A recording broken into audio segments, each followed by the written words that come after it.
తెలంగాణ ఉద్యమకారుడు జిట్ట బాలకృష్ణారెడ్డి మృతి నిన్న యావత్ ఉద్యమకారులందరినీ తెలంగాణ సమాజాన్ని ఒక దశలో ఆశ్చర్యానికి గురి చేసింది. అంత ఏది కేవలం 50 సంవత్సరాల పై చిలుకున్నటువంటి బాలకృష్ణారెడ్డి చనిపోవడం అనేది అత్యంత బాధాకరమైనటువంటి అంశంగా చాలామంది మాట్లాడుకుంటా ఉన్నారు. జిట్ట బాలకృష్ణారెడ్డి ఆత్మకు శాంతి జరగాలని క్యూనిస్ కోరుకుంటా ఉంది.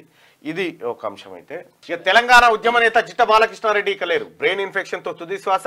యువజన సంఘాల సమితి నుంచి అంచెలంచెలుగా ఎదిగిన జిట్ట సంతాపం తెలిపిన సీఎం రేవంత్, మాజీ సీఎం కేసీఆర్ తదితరులు. ఈ పాపం జిట్ట బాలకృష్ణారెడ్డి గారు ఆయన వాస్తవానికి తెలంగాణ పోరాటం అంటే ఏందో మాకు కళ్ళారా చూపించిండు. నికార్సైన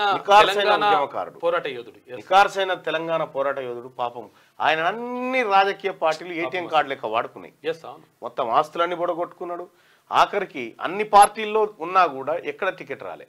అన్ని పార్టీలు మోసం చేసినాయి. అన్ని పార్టీలు. కేసీఆర్ అయితే నిలువున మోసం చేసి కేసీఆర్ నిజంగా ఒకవేళ తడిబాటతో గొంతు కోసిండు జిట్ట బాలకృష్ణ. కరెక్ట్ గా ఆయనకు అవకాశం 2009లో భువనగిరి ఎమ్మెల్యే సీటు జిట్ట బాలకృష్ణారెడ్డికి దక్కుతుంటే అప్పుడు టీడీపీతో పొత్తు పెట్టుకొని ఉమామాధవరెడ్డికి కేటాయించాడు కేసీఆర్. జస్ట్ ఆ రోజు నుంచి ఈ రోజు వరకు కోలుకోలేని దెబ్బ. ఆ తర్వాత ఎవరు టిఆర్ఎస్ ను వదిలేసి కాంగ్రెస్ పార్టీ ఆధ్వర్యంలో ఉన్నటువంటి రాజశేఖర రెడ్డి ఆధ్వర్యంలో కాంగ్రెస్ పార్టీలో చేరిండు. ఆ తర్వాత రాజశేఖర రెడ్డి గారి మరణం తర్వాత జగన్మోహన్ రెడ్డి గారి నేతృత్వంలో వైఎస్ఆర్ కాంగ్రెస్ పార్టీలో చేరిండు. అక్కడ తెలంగాణ ఉద్యమానికి జగన్ వ్యతిరేకంగా మాట్లాడడంతో అది వదిలి ఆ తర్వాత సొంతంగా యువ తెలంగాణ పార్టీని పెట్టిండు. ఆ తర్వాత యువ తెలంగాణ పార్టీని తీసుకుపోయి మళ్ళా భారతీయ జనతా పార్టీలో విలీనం చేసిండు. ఆ తర్వాత భారతీయ జనతా పార్టీ నుంచి మళ్ళీ బయటకు వచ్చి కాంగ్రెస్ పార్టీలో చేరిండు. ఆ తర్వాత కాంగ్రెస్ పార్టీ నుంచి మళ్ళీ చివరిగా టీఆర్ఎస్ పార్టీ. కాంగ్రెస్ పార్టీలోకి ఎందుకు చేరిండంటే కాంగ్రెస్ పార్టీ ఇప్పుడు అనిల్ కుమార్ రెడ్డి ఉండు కదా, ఆయన బీఆర్ఎస్ లోకి వెళ్ళిపోయాడు. కాంగ్రెస్ పార్టీ పోతే టికెట్ వస్తుందని చెప్పేసి కాంగ్రెస్ పార్టీకి పోయిండు. కానీ కాంగ్రెస్ పార్టీ టికెట్ ఇవ్వకుండా మళ్ళీ ఆయన బీఆర్ఎస్ నుంచి మళ్ళీ కాంగ్రెస్ కి వచ్చిండు. ఎవరు అనిల్ కుమార్ రెడ్డి. దాంతో ఏమైంది, మళ్ళీ ఆయనకు అన్యాయం జరిగింది.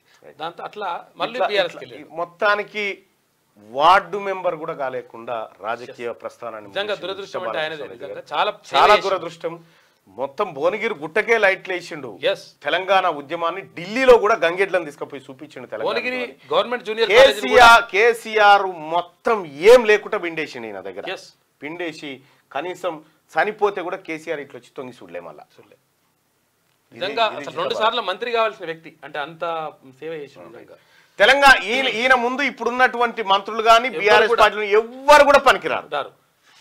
తెలంగాణ ఉద్యమకారుడు సీనియర్ లీడర్ జిట్ట బాలకృష్ణారెడ్డి కన్నుమూశారు. బ్రెయిన్ ఇన్ఫెక్షన్ బారిన పడి నెల రోజులుగా సికింద్రాబాద్ లోని యశోద హాస్పిటల్లో చికిత్స పొందారు. ఇక ఆయన కోలుకునే పరిస్థితి లేదని డాక్టర్లు తెలపడంతో శుక్రవారం ఉదయం కుటుంబ సభ్యులు భువనగిరిలోని స్వస్థలానికి తీసుకెళ్లేందుకు ప్రయత్నించారు. అయితే మార్గ మధ్యలోనే ఆయన తుది శ్వాస విడిచారు. తెలంగాణ ఉద్యమంలో జిట్ట తనదైన పందాలో క్రియాశీలకంగా పనిచేశారు.